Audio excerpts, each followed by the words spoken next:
Salamat sa Panginoon sa gabing ito at isang magandang gabi or mapagpalang gabi po sa inyong lahat. Magmula sa ating senior pastor at maging kay Kuya Leon, ating overseer. Praise the Lord, as a pastor na rin. Wow. And sa ating lahat ng mga leaders, tinawag ng Panginoon sa kanyang kapurihan. Purihin ng Panginoon. Bago po tayo mag-opening, awitan natin ng Panginoon gaya ng request ni Pastora Joanne. At sa gabing ito, siya na rin po ang ating exhorter. Then after po ng exhortation ni Pastora Joanne, proceed po tayo agad sa prayer time natin. Sa mga prayer requests and remind lang po, pag-pray din natin ang MWO, lagi po nating isama at ang ating bansa na nakakaranas po ng sunod-sunod na masasamang kalamidad po. So yun po. Awitin po natin itong Goodness of God. Diyan naman po yung ating praise and worship team. Kasama natin dito. Sige po, akapela tayo. Hallelujah. Meron po tayo Praise the Lord. May po tayo accompaniment. Sasabayan din po tayo ng mga anghel sa langit. Sa ating pagpupuri sa Panginoon. May I invite everyone if you can turn on your video, your audio para sabay-sabay po tayong umawit. Minsan lang po yung ganito, magkakasama po tayo. Hallelujah. Muli, damhin natin ang pag-ibig ng Panginoon, ang kanyang mamahal sa ating lahat, ang kanyang pag-guide sa ating lahat. Napakabuti niya. Hallelujah. I love you, Lord. Oh, your mercy never fails me. All my days, I've been held in your hands.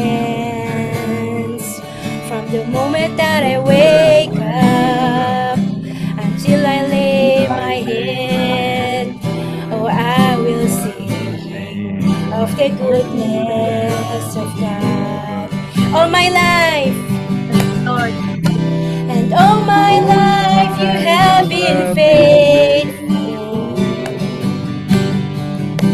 And all my days you have been so good.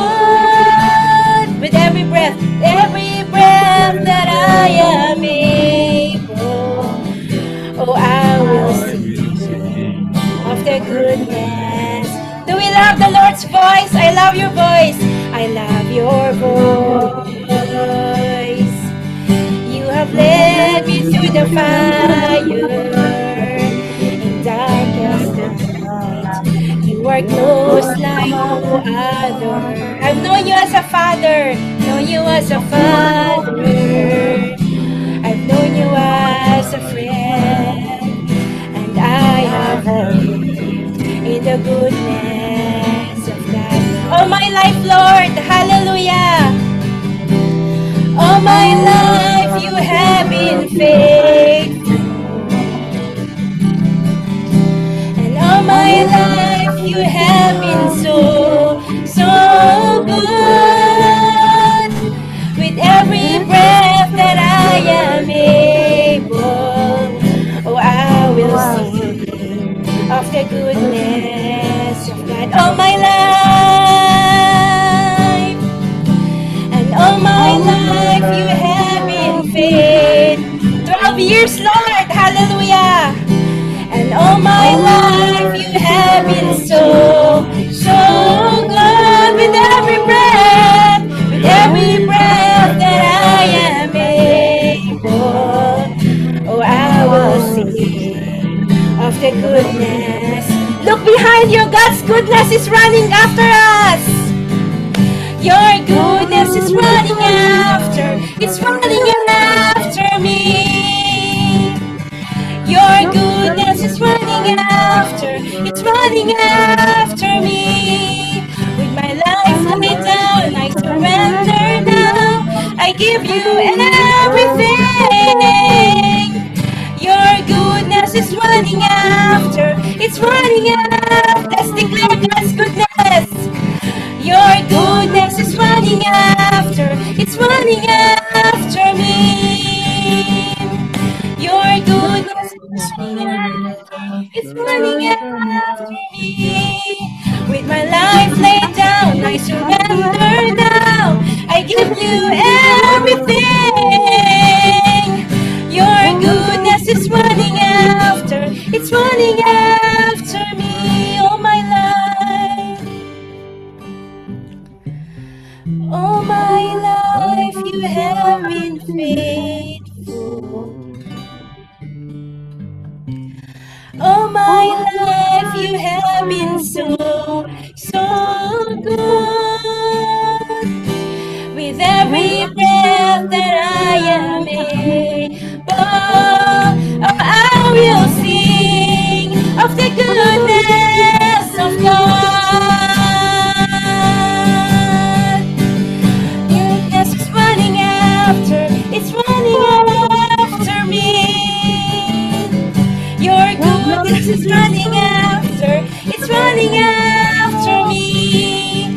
With my life laid down, I surrender now. I give you everything. Your goodness is running after, it's running after me. All my life you have been faithful. Let's declare it. All my life you have been so good.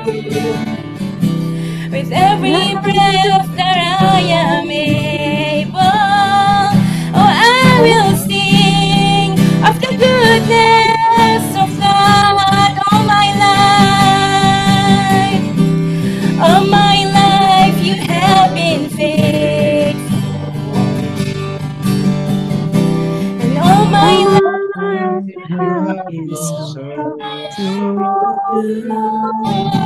with every breath that I am able, I will sing of the goodness of God. I will sing of the goodness of God.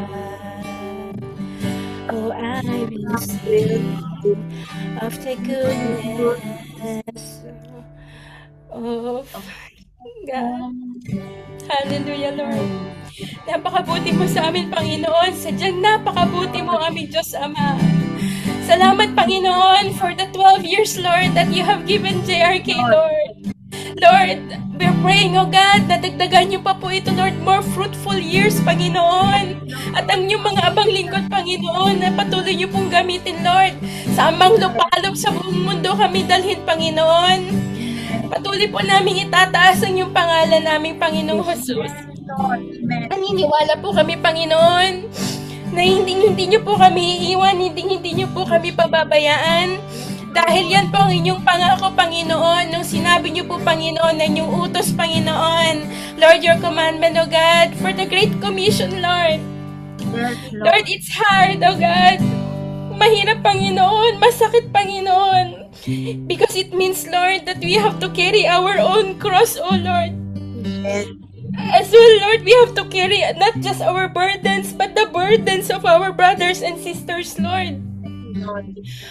Pati yung burdens, Lord, ng mga naliligo pang landas, Panginoon. Mahirap, Lord. Yan ang magkatotohanan, Panginoon. Ngunit sinabi niyo po sa inyong salita, Panginoon, pangako niyo, Lord, na hindi niyo po kami iiwan. Hindi niyo po kami pababayaan, Panginoon. Lord, you will always be with us, O God. At salamat, Lord, dahil patuloy niyo pong ginagamit ang JRK, Panginoon. Naniniwala po kami, Lord. Sino man po, Panginoon, ang inyong ilagay na leaders dyan, sino man po, Panginoon, ang mga manggagawang ilagay niyo po dyan, Panginoon. Naniniwala kami, Panginoon, na ang kanilang mga puso, Panginoon, ay sa inyo lamang, Panginoon. Lord, let our hearts run after you, O God. Lord, kung paano po kami hinahabol, Panginoon, ng inyong pagpapala, ng inyong love at saka ng inyong mercy, ng inyong goodness, Panginoon. Lord, hayaan nyo rin po, Panginoon, mas lalo po naming habulin kayo, Panginoon. We will run after you. We will always seek you, Lord. We will always see you. Lord, sa lahat ng aming mga makadaupang palad, Panginoon, whether, Lord, they are already saved, Lord, lalong-lalo na pa po, Panginoon, sa lost, O God. Salamat, Lord, sa gabing ito, Panginoon. Muli, pinagbuklod niyo po kaming lahat, Panginoon. Maraming salamat, O Lord. Tunay nga, Panginoon, luwalhatiin ka, Panginoon. Luwalhatiin ka, Panginoon, sa aming kalagitnaan, O God. And we know, Lord, as we are doing this daily holy occupation tonight, Panginoon, Lord, walang gawa ng kaaway, Panginoon, na makakapanghimasok, Panginoon. And we declare the blood of our Lord Jesus Christ on every one of us, Lord. Sa lahat sa amin, Panginoon, Lord, though may we are miles away, Panginoon, geographically, Panginoon, hindi kami magkakasama, but spiritually, Panginoon, Lord, even digitally, Panginoon, you can transcend these realms, Panginoon, for you are almighty. You are almighty, you are all-powerful, Lord. Hallelujah. Ito po ang aming samot dalangin, Panginoon, declaration, in the mighty name of our Lord Jesus, in the leading and guidance of the Holy Spirit. Amen. Hallelujah. God. Ng Panginoon, sige po, patuloy po tayong mag-pray ulit para sa ating opening. Pag-pray natin sa Pastor Joanne. Hallelujah. Oh, hallelujah. Thank you, Abba Father. Salamat, Panginoon. Pinupuri ka namin patuloy sa aming mga buhay. Kami ay patuloy nagpapasalamat sa iyo, O Diyos, sa lahat ng kabutihan mo, Panginoon, sa JRK Church at sa mga personal namin buhay, sa bawat pamilya namin, Lord God. Salamat po, O Diyos, sa 12 years, Panginoon, na kabutihan mo, ups and downs, na nararanasan namin sa aming paglilingkuran sa iyo.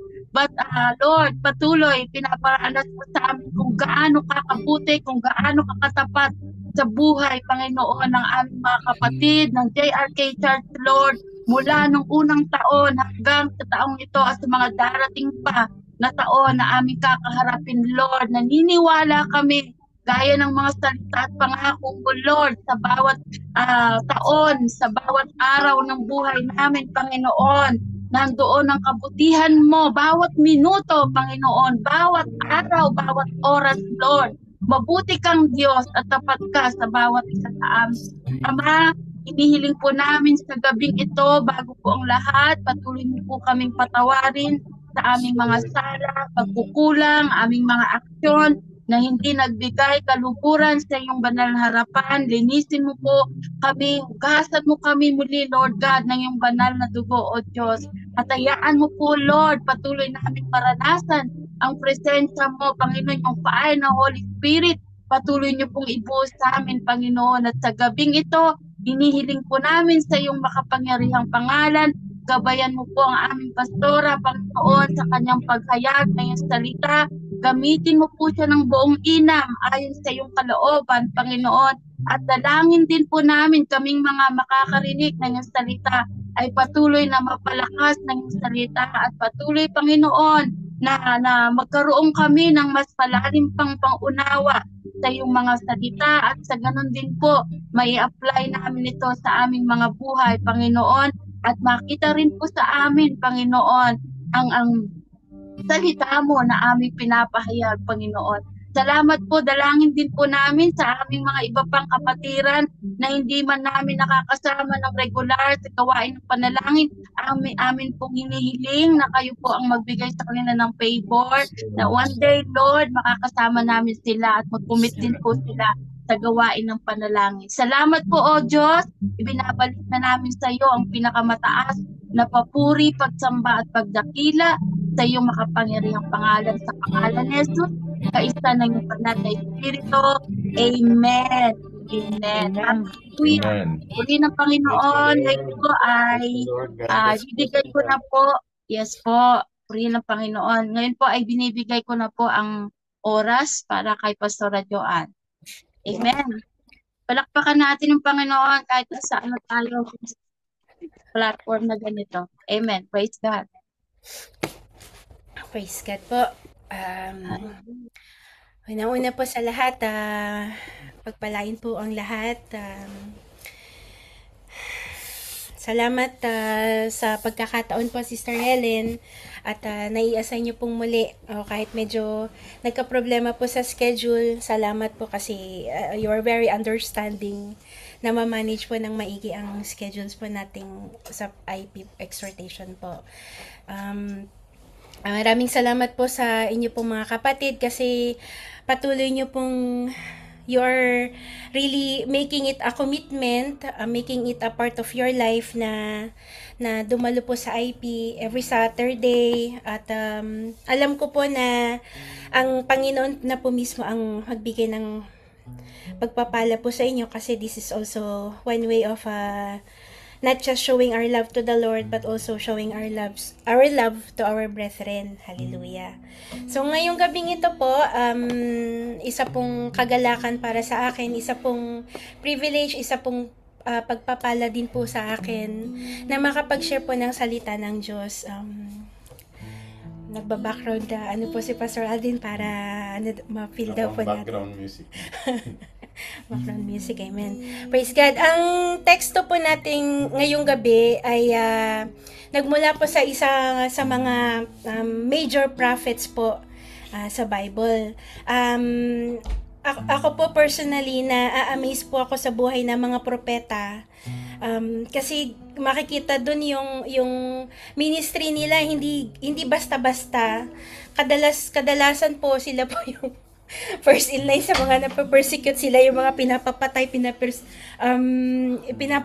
at praise God kasi ang purpose ng Lord po sa kanila ay napapangyari. Hallelujah. So, ang teksto po natin ngayon ay magmumula sa Book of Daniel, of the Prophet Daniel, from chapter 6. Ang pinaka-text po natin is from verse 10. Ngayon, hayaan nyo po na basahin ko po muna from verses 1 to 9 para makuha po natin yung context ng hindi man kwento, no? Kasi talagang nangyari to, ng event na ito.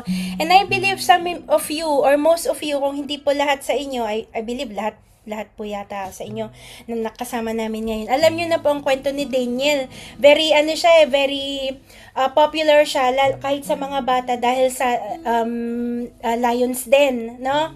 Ano nyo po yon sa Leon. So, ang tatapik po natin ngayon, bago pa man nangyari yon, ano ba yung naging cause at napunta siya sa ganong sitwasyon. So, sabi po, punta po tayo sa chapter 6 verse 1 to 9 in the book of Daniel. So babasahin ko po, sabayan nyo na lang po ako. So Daniel chapter 6 verses 1 to 9, it pleased Darius, so nung panahon na yon, siya na po yung hari.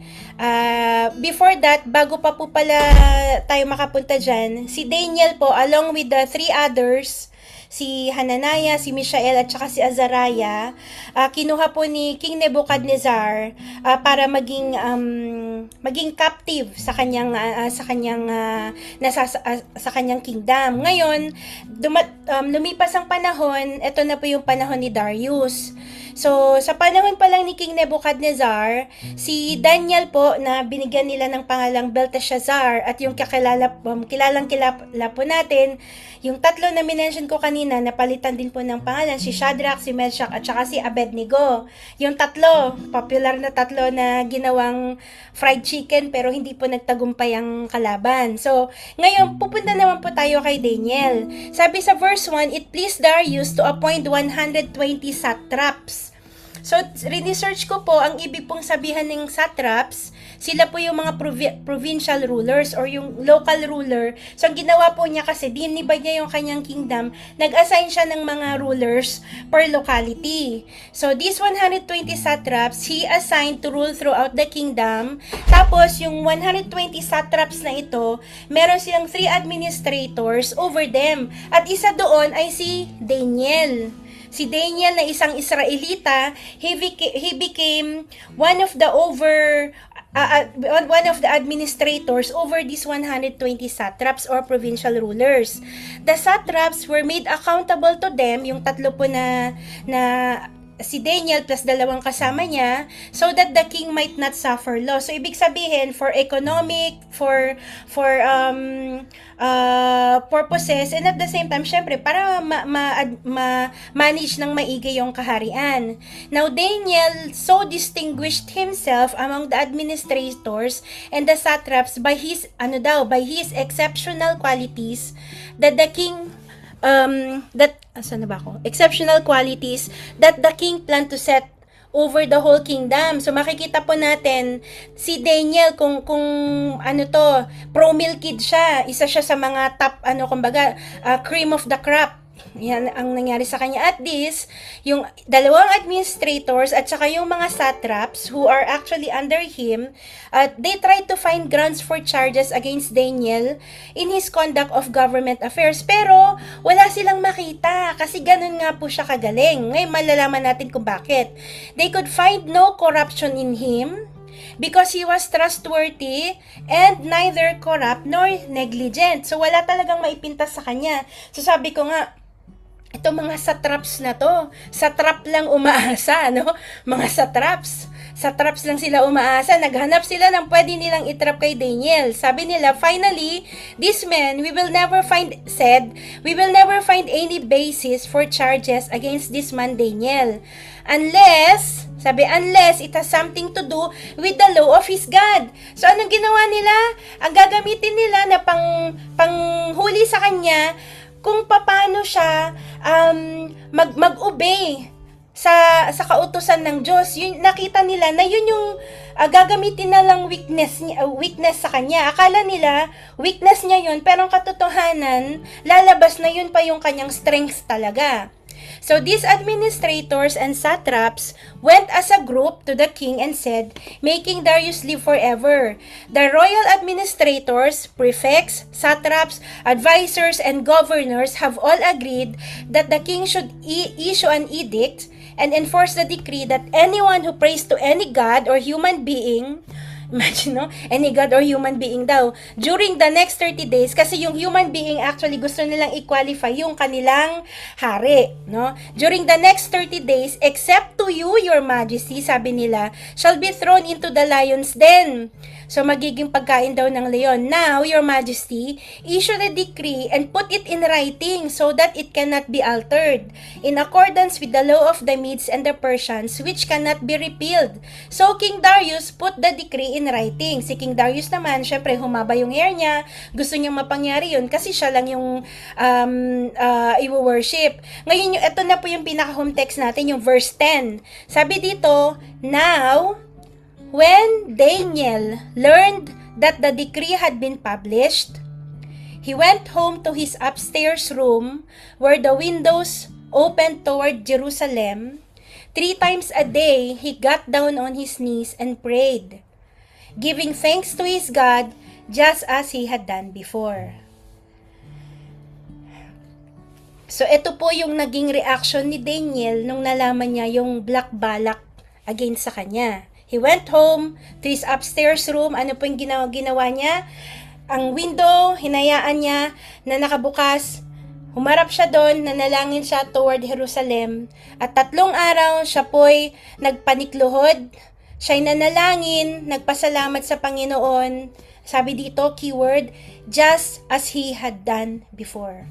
Ibig sabihin, it's not the first time that he did this. It's not the second time. Many times na po niyang ginagawa to. It has been his habit. So, fast forward po natin, medyo fast forward ko lang ng konti.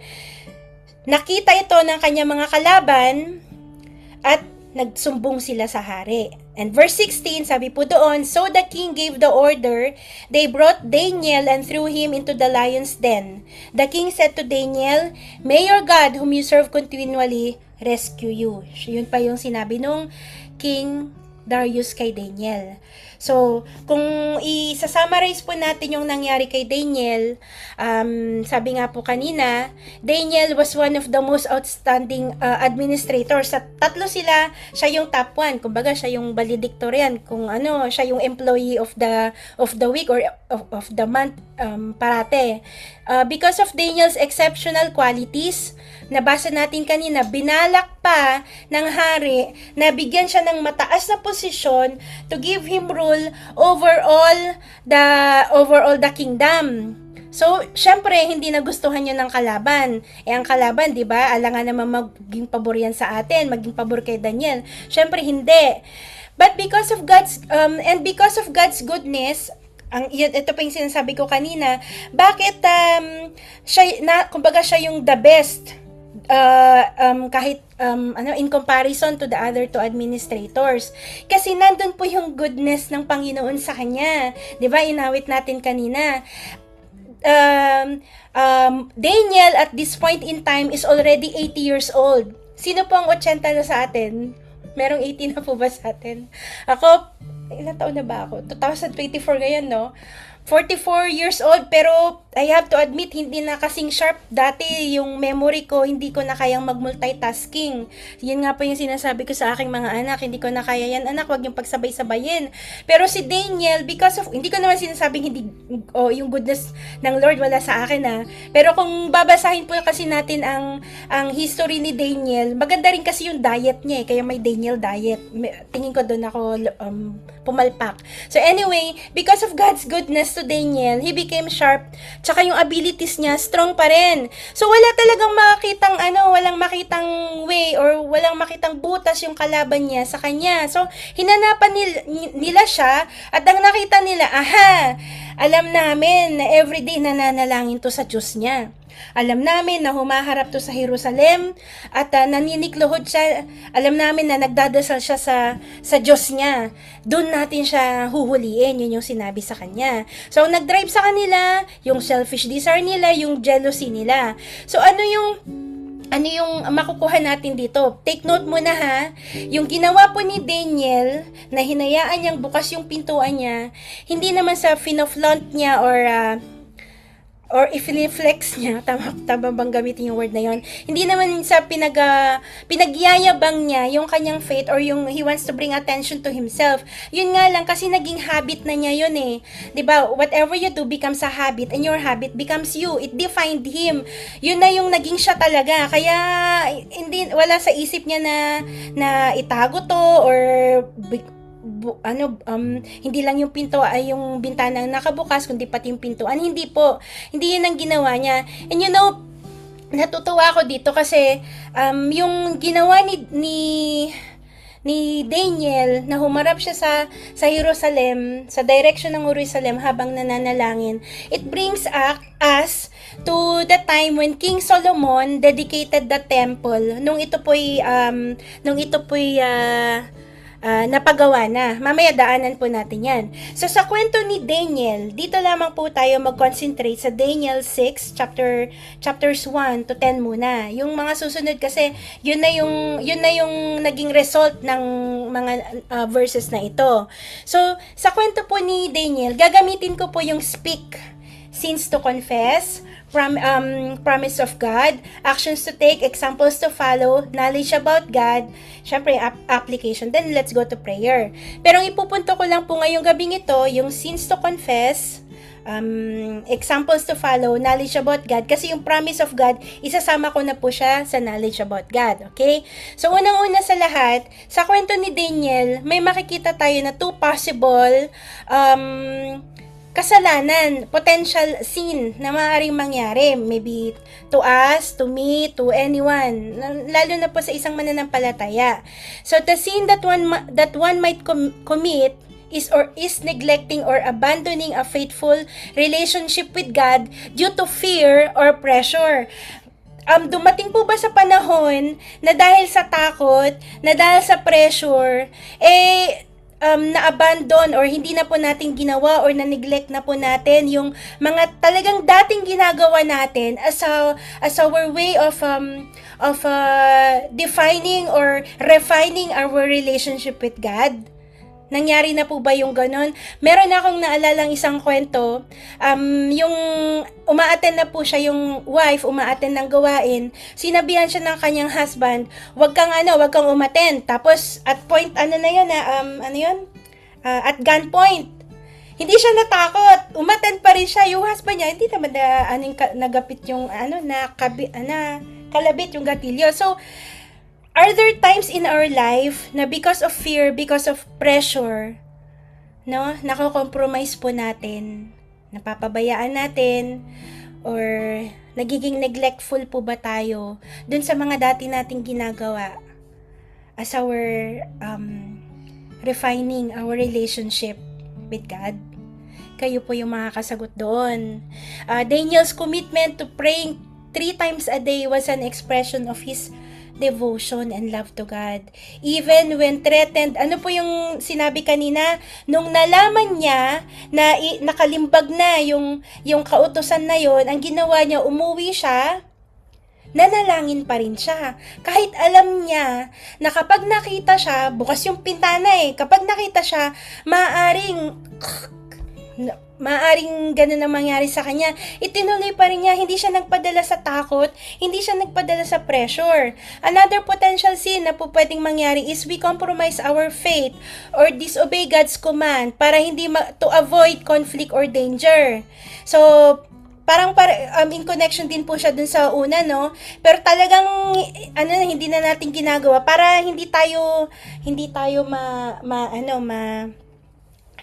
to avoid conflict or danger. Now, let's take this into in our situation right now. Hindi ko po sinasabi na humarap tayo at gunpoint na ganun, or wag nating sundin kung ano po yung ipinapatupad sa atin. Of course, we have to submit to the law of the land. But we should make sure na yung ginagawa po natin, our relationship with God, yung mga activities natin, hindi naman nako-compromise. Kunwari, katulad nito, nalaman natin na may nangyaring ganito sa isang church. So, ang gagawin natin, JRK, hindi na tayo magpapatuloy ng gawain, ha? Watak-watak na tayo. Syempre, kapag ganon, ay tayo po'y nagkasala na. So, kaya praise God, dahil si Brother Leo at kayo po mga kapatid ay patuloy po kayong tumayo. Kahit na alam ko, medyo nandun yung kaba, nandun yung pero praise the Lord kasi bukod sa legal po tayo, God's covering is upon us. Amen? Amen?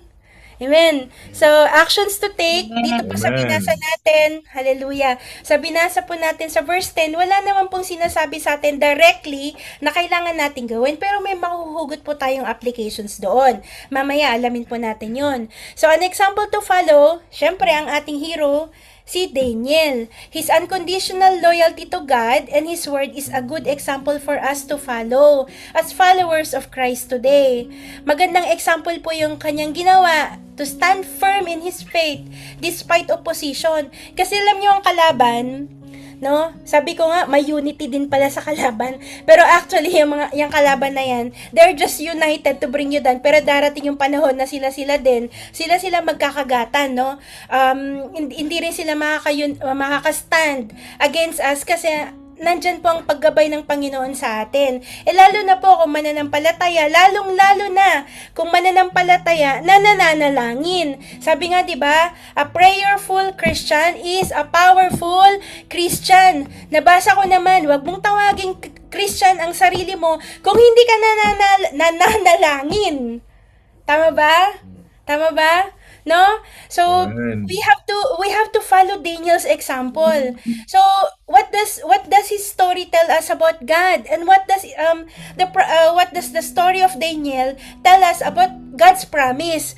God is faithful. That is an attribute of God, and that in itself is a promise already. Hindi niya tayo pababayaan.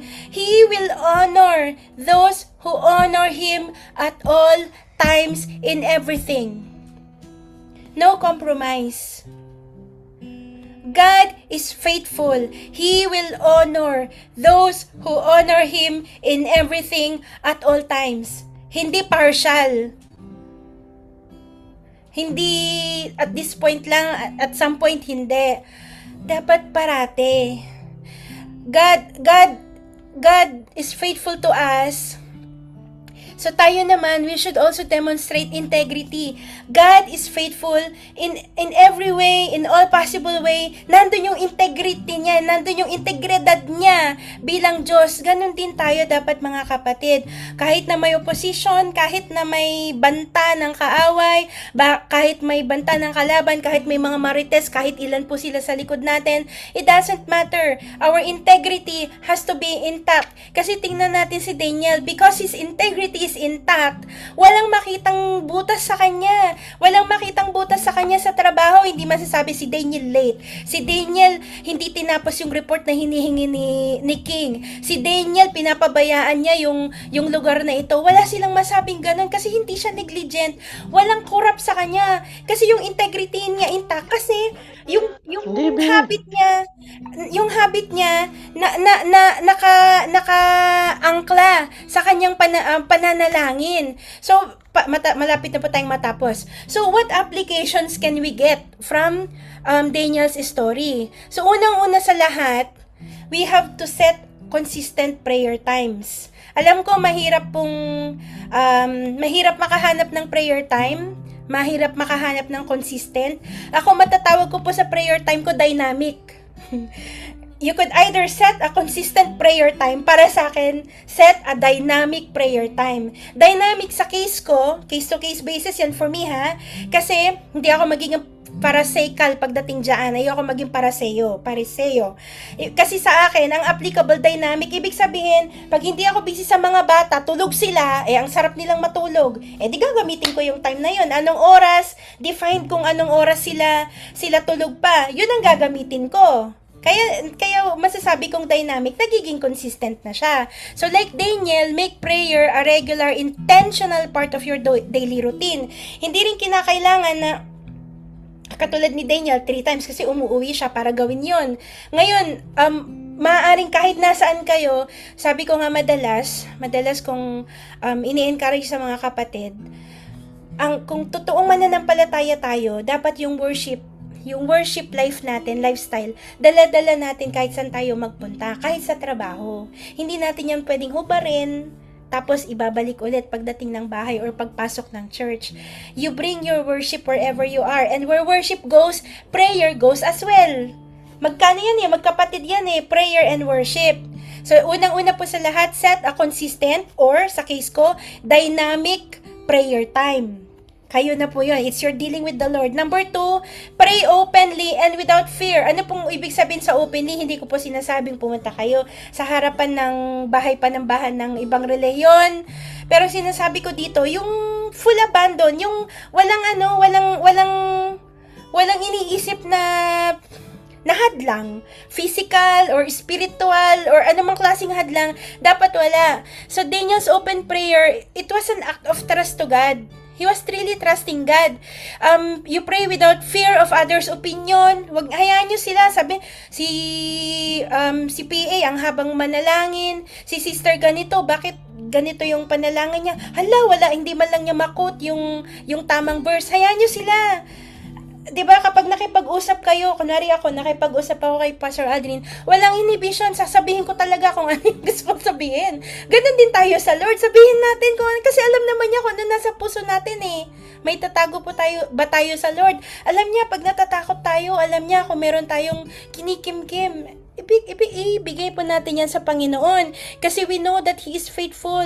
We know na kapag nanalangin tayo sa Kanya, maririnig po niya yan. Siyempre, unang-una sa lahat, sabi nga sa Isaiah 59:1-2, ang pumipigil para marinig ng Diyos ang ating panalangin ay ang ating mga iniquities. Siyempre, we first confess.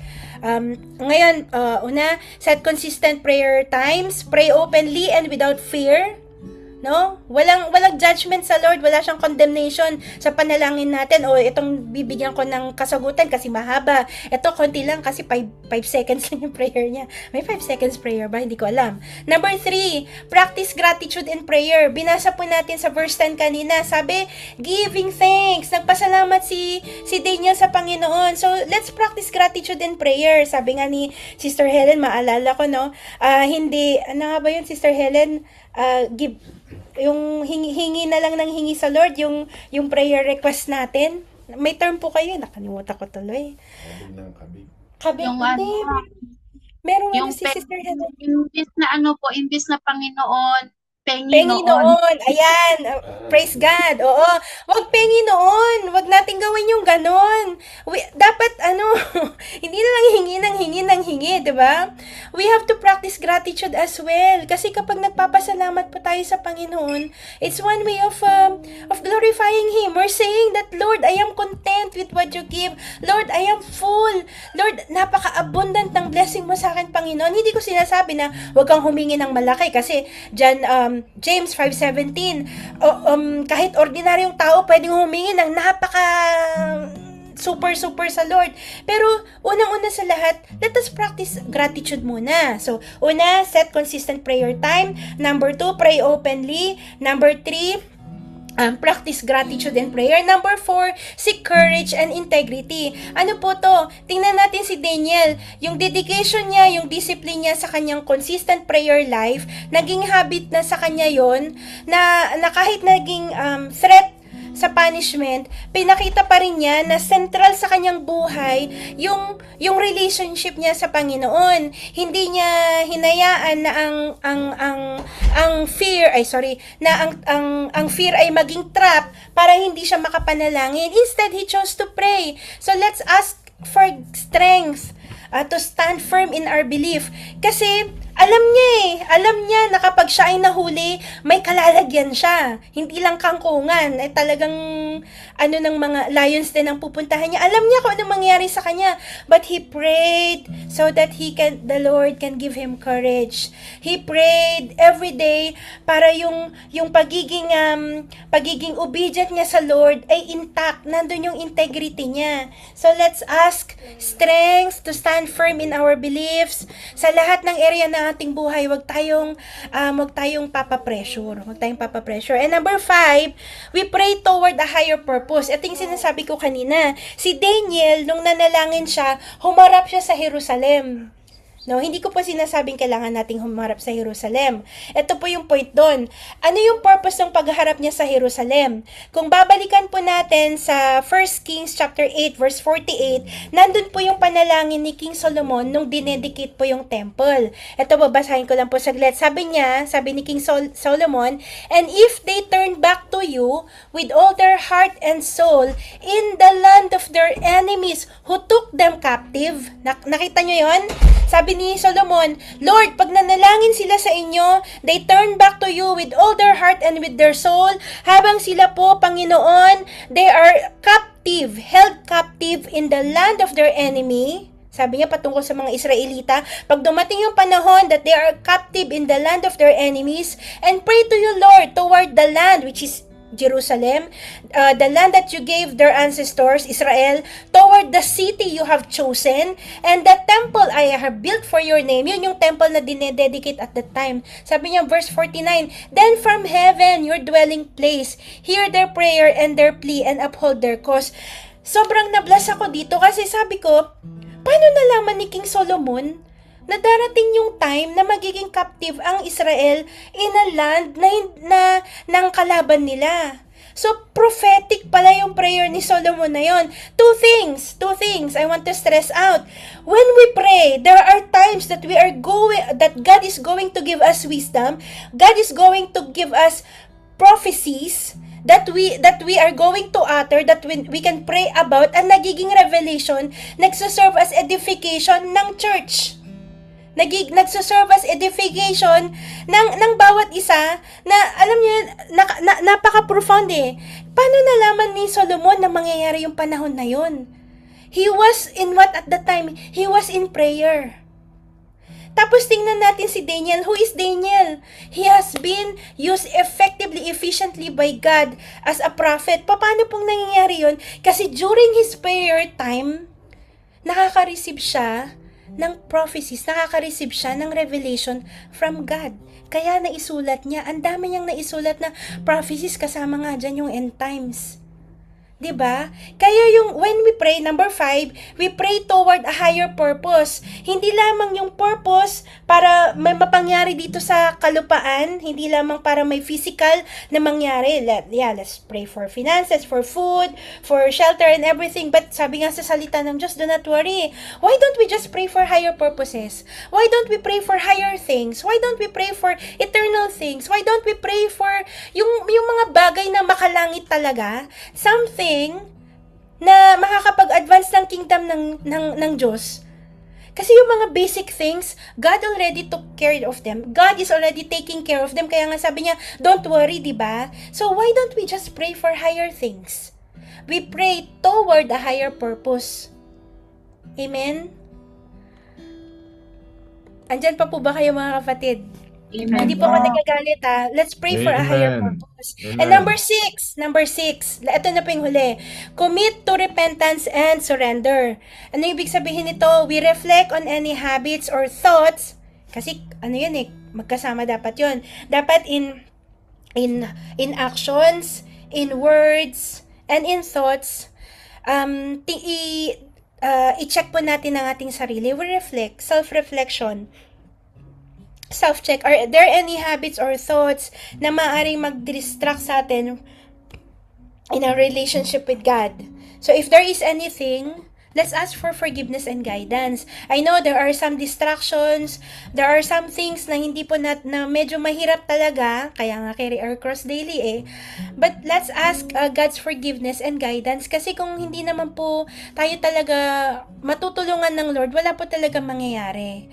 We need His help. Yun po yung katotohanan. Kasi kapag gagawin natin on our own, tatanggalin ko to, ito nakaka-distract, kaya ko to or nagiging work po yun. Dapat hindi ganun. By works po yun. So let us surrender fully to God's will, no? That we will be open, not just for the purpose na nakikita natin, but for the spiritual purpose that is beyond what we can see or what we can imagine. Kasi ganun mag-operate ang Lord Hindi naman sa nakikita talaga natin at face value. Dapat beyond. At yun po yung tinatawag na spiritual. Yun po yung realm na talagang nag-ooperate ang Lord when we pray. So I would like to encourage everyone from the life of Daniel, dito lang sa chapter 6 verses 1 to 10. Alam naman po natin kung ano nangyari sa kanya. In short, hindi po siya naging pulutan ng mga leon. Ang nangyari pa, siya po'y nakalabas doon at nakita nila na ang Diyos na pinupuri ni Daniel, ang naging talagang lumabas na totoong Diyos. In fact, the name of Daniel means God will judge him. God Himself will judge him. Walang ibang makakapag-judge kundi ang Diyos na kanyang pinagsisilbihan kasi alam ng Lord kung ano yung nasa puso niya. Alam ng Lord kung ano yung nasa isip niya. Alam ng Lord kung paano niya isinasa pamuhay yung kanyang faith, yung kanyang pananampalataya. And one way of showing that is praying to God in spite of the punishment that He is going to receive, in spite of the possible death that He is going to receive, in spite of yung mga plans ng kaaway sa kanya, in spite nung shall I say, kahit yung success niya, nananalangin pa rin siya hindi lumaki yung kanyang ulo. Kaya talagang nandun yung favor ng Lord sa kanya. So, may it not happen, aking mga kapatid, na dumating yung time na hindi na tayo manalangin. Ako naniniwala po ako na we can never pray too much. Tama po ba yun? Hindi po natin masasabi na sobra-sobra na nga ako manalangin Wala po yun. In fact, I pray that there will not come a time na sasabihin natin, sana nanalangin pa ako ng mas mainam. Sana pinanalangin ko din ito. Sana dinagdagan ko yung prayer time ko. Sana nag-focus din ako sa prayer time ko. Sana naging yung commitment ko sa prayer time ko. Mas inigtingan ko pa. Yun po yung panalangin ko para sa ating lahat. As long as we have breath, sabi natin, di ba, we will praise the Lord.